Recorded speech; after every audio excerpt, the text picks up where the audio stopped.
Salam sejahtera bagi para pendengar dan penonton Ngopas dimanapun Anda berada. Nama saya Pendeta Kian Holik dari Sydney, Australia. Selamat datang di channel podcast Ngobrol Pastor, Ngopas, di mana kita akan membicarakan secara santai topik-topik yang berhubungan dengan pelayanan dan kehidupan para pastor, para hamba Tuhan maupun juga aktivis Kristiani, baik di gereja maupun di dalam organisasi Kristen. Nah, sebelum kita melanjutkan, jangan lupa untuk subscribe channel ini dan nyalakan loncengnya di YouTube, supaya apabila ada video-video yang kami upload, Anda bisa langsung dapat mengetahuinya. Dan jangan lewatkan kesempatan untuk bertanya kepada narasumber di fitur pertanyaan atau komentar yang ada di bawah video Anda di YouTube. Jangan malu untuk bertanya, apakah pertanyaan ini yang timbul dari diskusi kita berdua, ataupun juga pertanyaan-pertanyaan follow-up lainnya setelah Anda menyaksikan atau mendengarkan rekaman ini. Dalam rekaman ini kita akan bicara soal hamba Tuhan dan anxiety bersama teman saya senasib sepenanggungan, Jessica Halim, atau panggilan mesranya Cika ini dari Sydney. Apa kabar, Cik? Baik. Terima kasih, Kokian. Gimana nih kabarnya nih pelayanan kamu? Ya, jadi aku untuk pendengar Kopas yang mungkin baru pertama kali dengerin aku, jadi aku pelayanan kerja di organisasi Kristen di Sydney, Australia, namanya City Bible Forum. Basically kita sharing Jesus in the workplaces, jadi memperlengkapi para pekerja Kristen untuk membagikan Injil untuk teman-teman dan gereja mereka.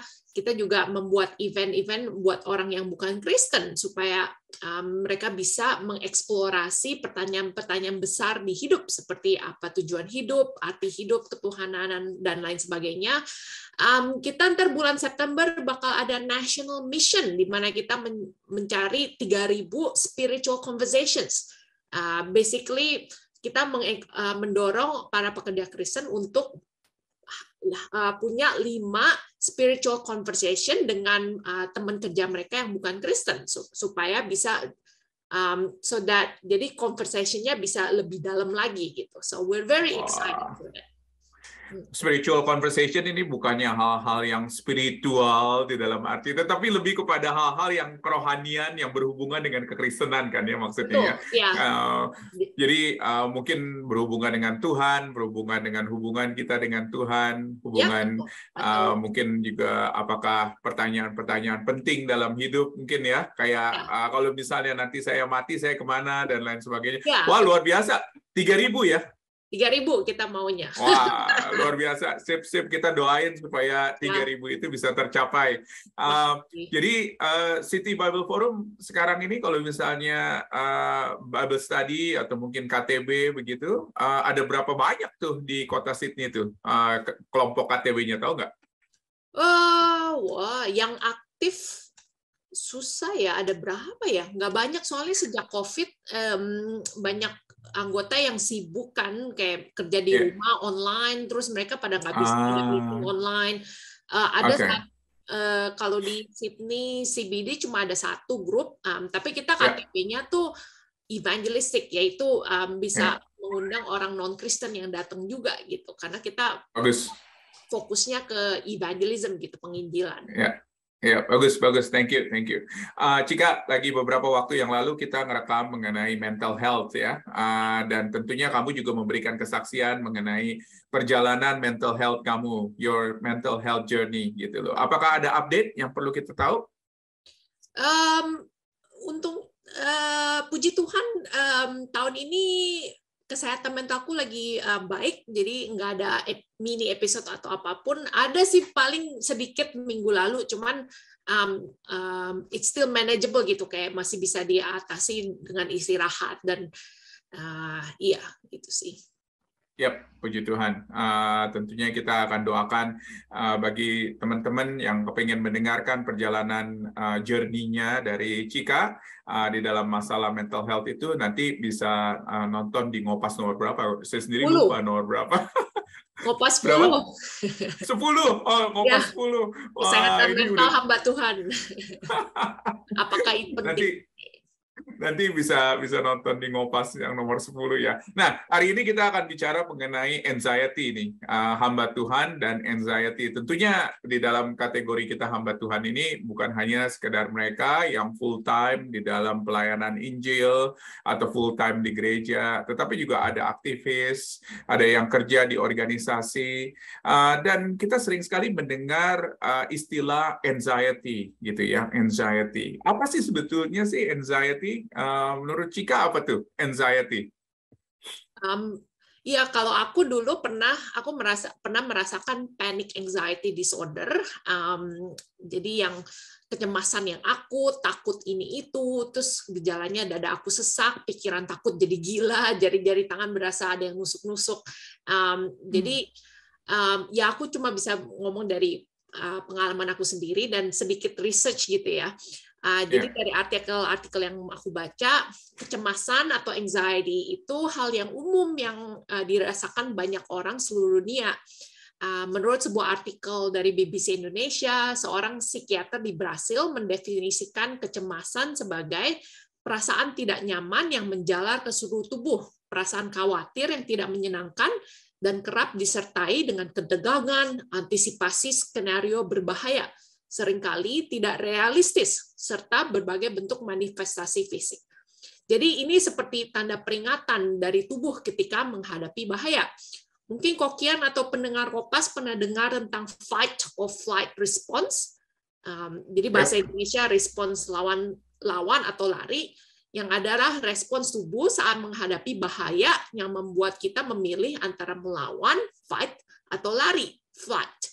Tubuh yang mendeteksi ancaman akan membuat perubahan hormon dan fisiologis sehingga kita pun berpikir cepat untuk mempertahankan diri. Fight or flight ini menjadi jenis respons stres yang membantu kita mengenali ancaman, di mana semua sistem tubuh akan bekerja agar kita bisa bertahan hidup. Contohnya, misalkan kita lagi jalan-jalan nih di gunung atau di semak-semak, terus tiba-tiba ada ular muncul di depan kita. Secara otomatis tubuh kita mengalami perubahan fisiologis seperti detak jantung jadi cepat, laju pernapasan meningkat, kulit pucat, banyak berkeringat, meningkatnya aliran darah ke otot utama sehingga tangan dan kaki jadi dingin. Itu semua menyiapkan kita untuk melawan atau berlari atau malah berdiam diri, freeze. Jadi fight or flight response itu udah ada di diri manusia sejak zaman dahulu kala. Mekanisme ini krusial saat kita menghadapi ancaman dan bahaya yang mengancam keselamatan, seperti gigitan hewan buas. Hanya saja respons fight or flight saat ini bisa muncul saat kita menghadapi hal yang tidak mengancam nyawa, seperti pada orang yang mengalami fobia atau stres gitu. Contohnya, daripada ular beneran, seseorang bisa merasakan respon flight or fight ini saat melihat gambar ular. Nah, gambar ular kan nggak mengancam nyawa, tapi untuk orang tersebut, pengalaman melihat gambar ular sama menakutkannya dengan melihat ular beneran. Nah, saat kita merasa cemas atau anxious, seringkali tubuh kita mengalami gejala-gejala yang sama dengan fight or flight response ini. Jadi kecemasan itu perasaan emosi alami sebagai tanggapan terhadap kejadian yang penuh stres atau dianggap berbahaya, yang adalah normal kalau kita kadang-kadang berasa cemas, khawatir, atau takut sesekali. Contohnya, misalkan kalau pagi-pagi kita bangun telat ke kantor, terus berasa khawatir, takut ketinggalan bus atau kereta, jadi kita buru-buru mandi, sikat gigi, lari ke stasiun bus cepet-cepet, terus detak jantung, pernapasan jadi lebih cepat, tubuh kita tegang, seperti mengalami respons fight or flight itu. Tapi begitu kita sampai di kantor yang waktunya pas-pasan, tubuh kita bakal kembali seperti semula, lebih rileks dan nggak tegang atau khawatir lagi. Nah, itu masih normal. Namun kecemasan bisa berlanjut menjadi kondisi kesehatan mental jika individu tersebut tidak berdaya dan tidak mampu berhenti mengkhawatirkan situasi atau kejadian sepele yang berakibat pada terganggunya aktivitas pada kehidupan sehari-hari. Perasaan cemas itu nggak hilang atau terjadi tanpa alasan khusus, atau mulai susah menjalani kehidupan sehari-hari sampai nggak bisa kerja atau nggak bisa berfungsi sehari-hari, mungkin itulah tanda-tanda anxiety disorder atau gangguan kecemasan.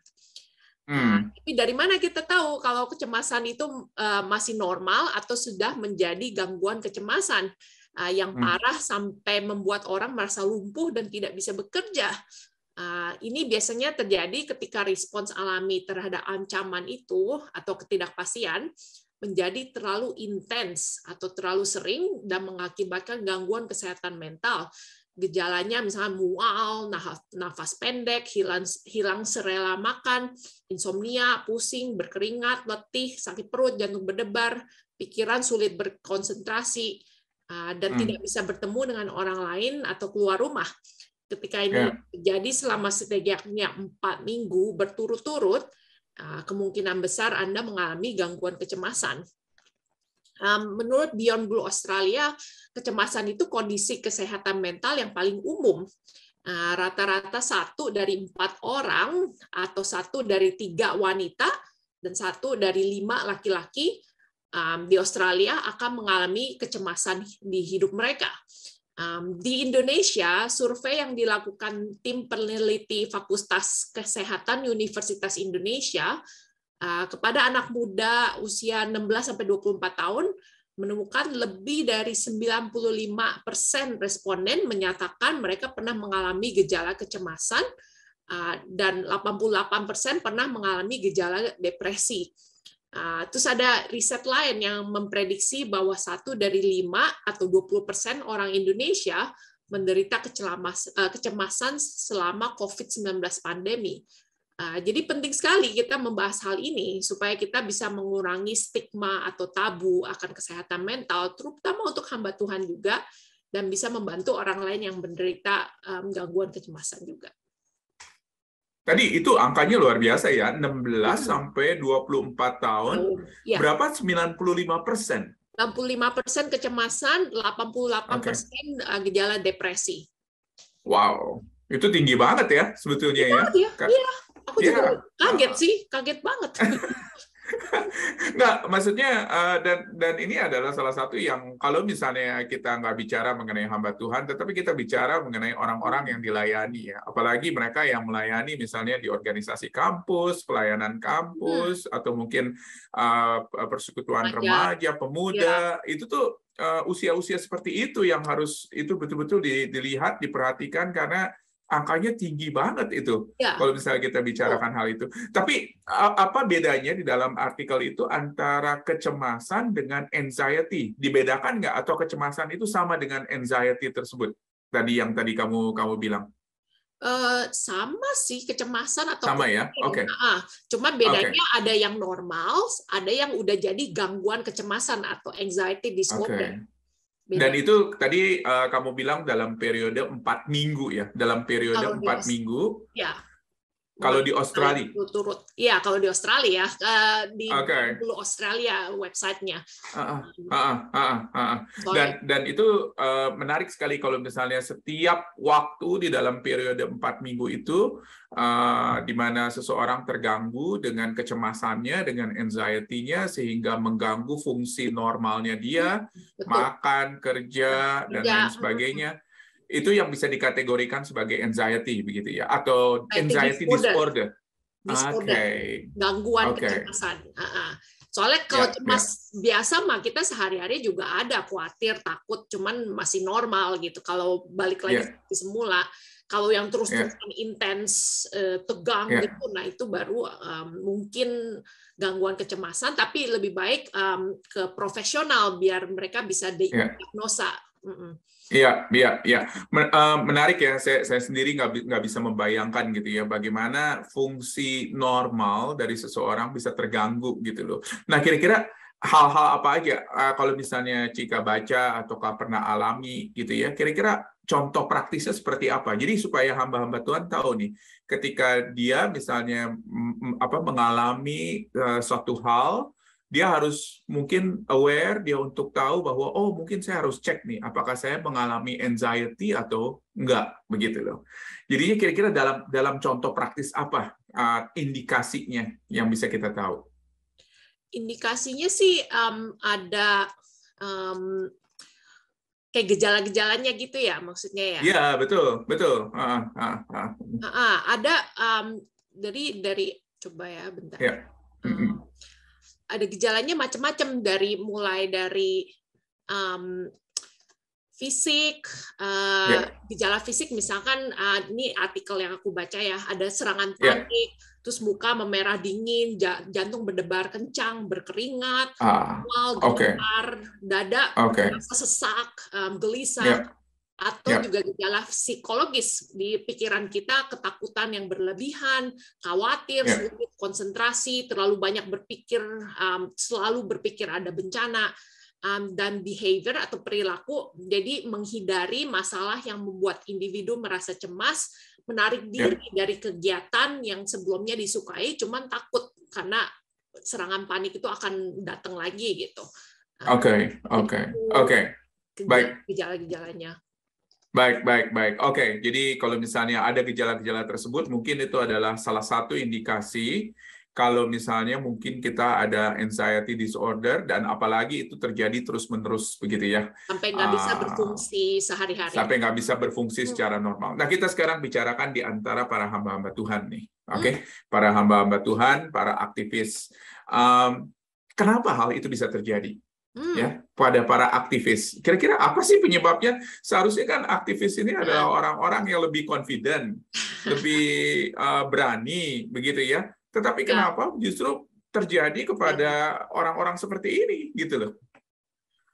Sebenarnya yang dari artikel aku baca, para ahli belum tahu akan penyebab pasti semua ini, gitu. Jadi kecemasan nggak memiliki penyebab yang konkret, tapi penelitian terkini menyebutkan bahwa ada beberapa faktor yang berkontribusi terhadap kecemasan, baik faktor tunggal atau kombinasi semuanya. Jadi yang pertama genetika, beberapa gangguan kecemasan memiliki komponen genetik, dan gangguan kecemasan kadang muncul secara turun-temurun dalam keluarga.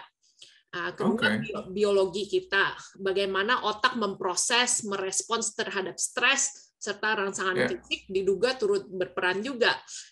Terus ketiga, pola pikir, terlalu banyak berpikir, pikiran negatif yang terus muncul, dan kesulitan dalam mengatasi ketidakpastian, ini juga bisa dihubungkan dengan kecemasan. Dan terakhir, keempat, kejadian yang membuat stres. Jadi stressful event atau trauma masa lalu dapat menjadi pemicu kecemasan.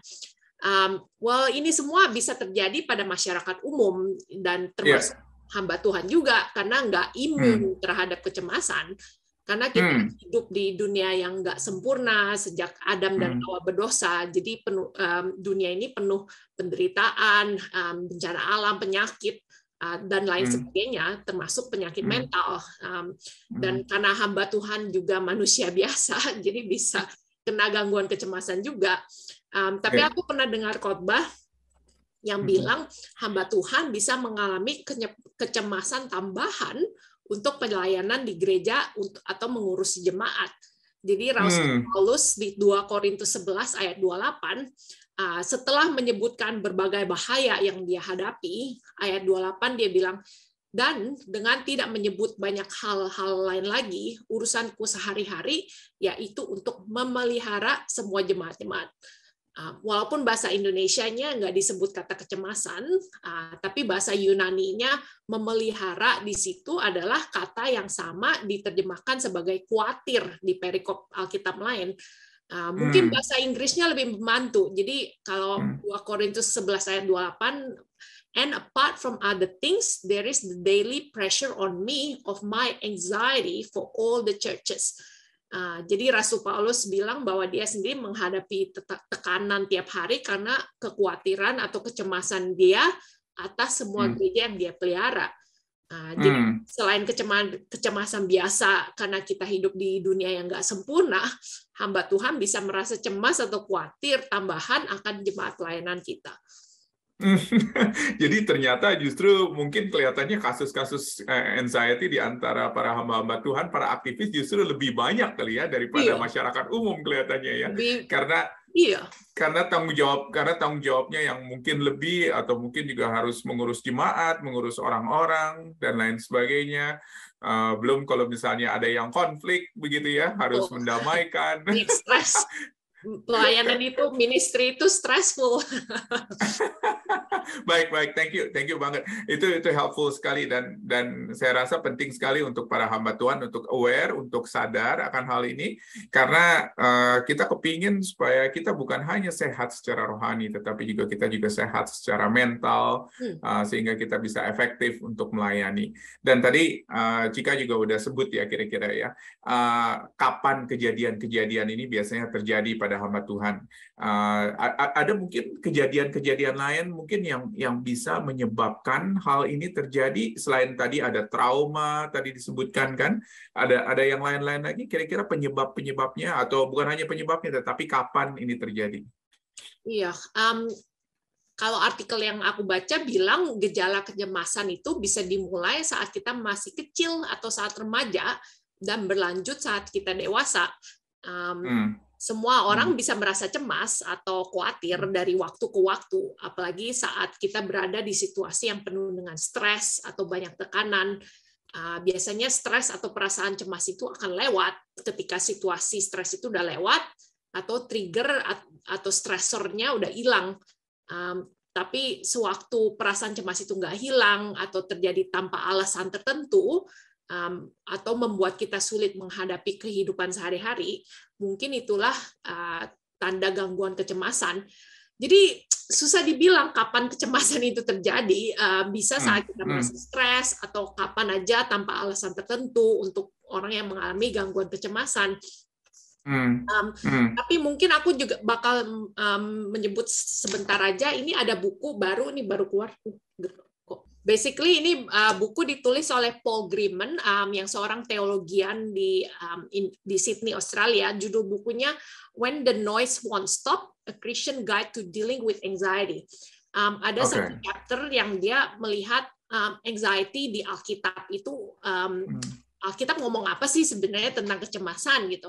Dan dia melihat di kata bahasa Yunani merimnao yang biasa diterjemahkan sebagai kecemasan, itu nggak selalu negatif.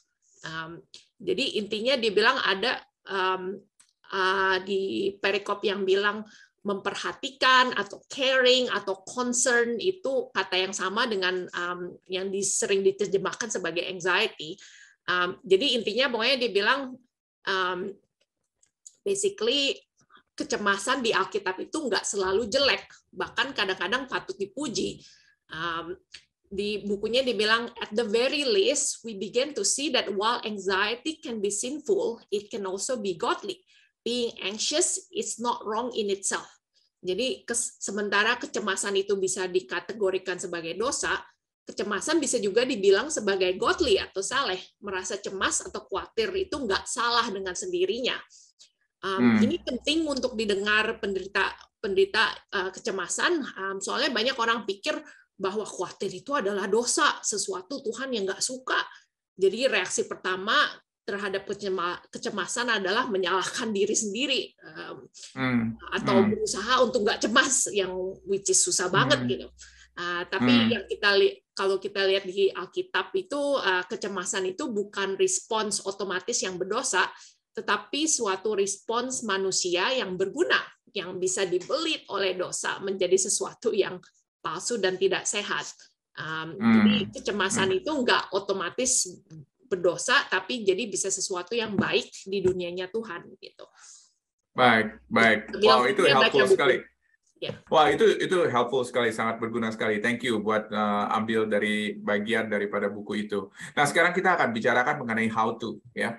Jadi bagaimana nih seorang hamba Tuhan, seorang pelayan di gereja handle hal ini. Nah, ini apakah Cika bisa kasih kita tips? Apakah itu mungkin dari pengalaman ataukah dari buku-buku atau artikel yang dibaca? Kira-kira langkah-langkah sederhananya seperti apa sih?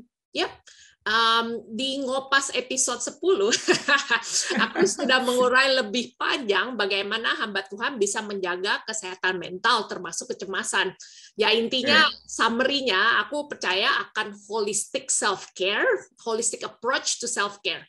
Maksudnya kita diciptakan sebagai manusia utuh, secara fisik, emosional, spiritual, dan sosial. Jadi kita harus menjaga diri secara keseluruhan juga, nggak cuma satu aspek aja. Contohnya kita harus olahraga yang teratur, makan makanan sehat, tidur yang cukup, carilah bantuan profesional seperti konseling dengan konselor atau psikologis, atau ke psikiater yang bisa menulis resep obat yang bisa membantu happy hormone di otak kita. Dan juga penting kita punya support dari keluarga dan teman-teman dekat, terutama persekutuan dengan saudara-saudari dalam Kristus. Serta membaca Alkitab dan berdoa untuk mendapatkan kekuatan dari Tuhan. Untuk lebih detailnya silakan nonton Kompas episode 10 kesehatan mental hamba Tuhan. Tapi yang aku mau tambahkan di sini ada 2 hal yang membantu aku menghadapi gangguan kecemasan, yaitu berdoa dan menaruh harapan dalam Tuhan. Yang pertama berdoa, firman Tuhan mendorong dan bahkan memerintahkan kita untuk berdoa saat kita cemas. Di Filipi 4 ayat 6-7 berkata, janganlah hendaknya kamu khawatir tentang apapun juga, tetapi nyatakanlah dalam segala hal keinginanmu kepada Allah dalam doa dan permohonan dengan ucapan syukur. Damai sejahtera Allah yang melampaui segala akal akan memelihara hati dan pikiranmu dalam Kristus Yesus. Aku pernah dengar khotbah dari Ray Galia, salah seorang pastor di Sydney, Australia, yang bilang, the opposite of anxiety is not the absence of anxiety, but prayerfulness. Jadi di perikop ini, lawannya kecemasan bukanlah ketiadaan kecemasan, tetapi penuh dengan doa. Tentu aja lebih gampang bilang tinggal berdoa aja pas kita lagi cemas. Tapi saat pikiran penuh kecemasan, penuh kekhawatiran, mau berdoa aja tuh rasanya susah sekali.